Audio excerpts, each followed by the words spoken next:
At syempre, ang second wish ni Jollibee para kay Mira na sana maging bata, matalino, kagaya ni Mami, any daddy na nasa Manila.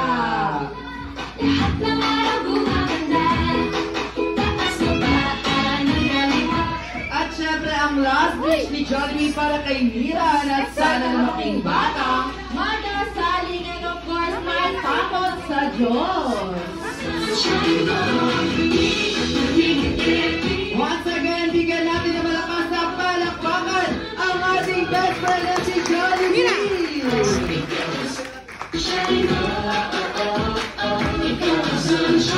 Ate Margo, hindi lang special na regalo at 3 wishes ang inihanda ni Jollibee para kay Mira.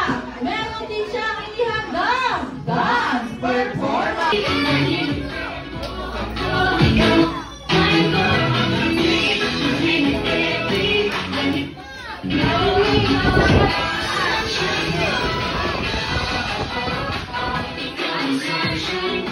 Okay, kids, maaari mo na tayo bumalik sa ating mga